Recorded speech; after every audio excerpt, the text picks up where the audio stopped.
կա ցանկացած դեպք ինչ որ մի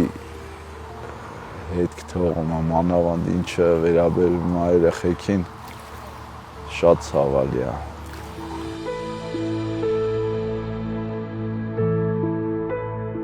Վանաձորինը ինձ երբ կանչը եղավ,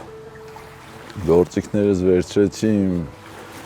գործընկերներիս հետ գնացինք այնտեղ, դեպքի վայրը տենալով անցա աշխատանքի։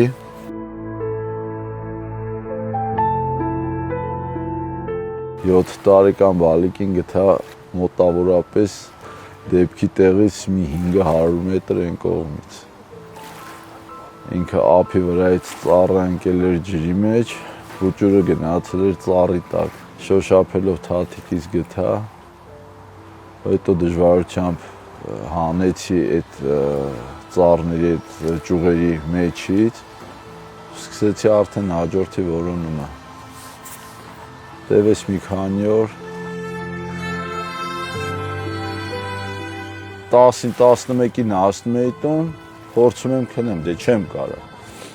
Սաղ գիշերը պարկում մտածում էի, քարտեզով բացում նայում էի, որտեղ կարա երեխուն պահած լինի, որ ես այդ տեղը նայած չլինեմ, որտեղ է թամ նայեմ, որտեղ բաց թողած կա։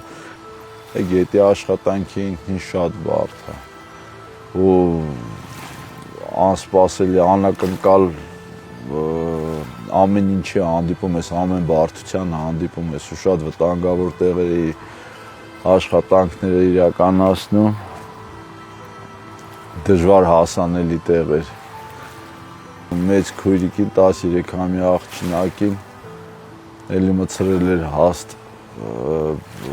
ծառի տակ, որը որ էլի գետի մեջ ընկած էր, ու ավազով ծածկել էր։ Տեղեր կար 5 անգամ, 6 անգամ նայել է։ Ու փաստորեն ավազի տակ, հետո մեշոքներ բան, եկել էր ծածկել էր, ավազի տակից կարեցա գտնեմ։ Շունչ սպայելով իջնում փորում էի ավազի տակից։ Բալիկին հանի։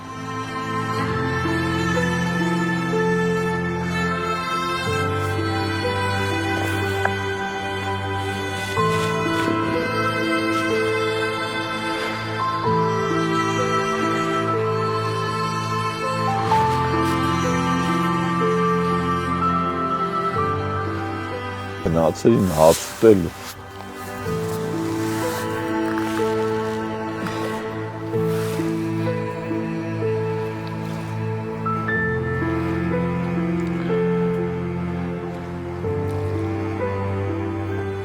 Մելերին որ էթան երեխեք հաց ուտելու տեիցին կորը։ Դրանցա վր ես ազդում ահապում։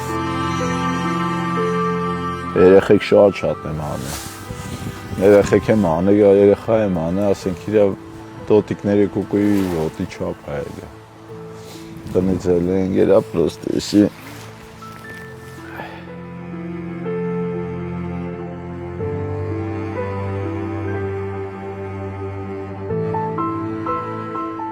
Հերոսի բան չկա, ուղղակի մարդ պետք է խղճով ապրի։ Էդի ես չեմ անում, էդի սիրտս անում։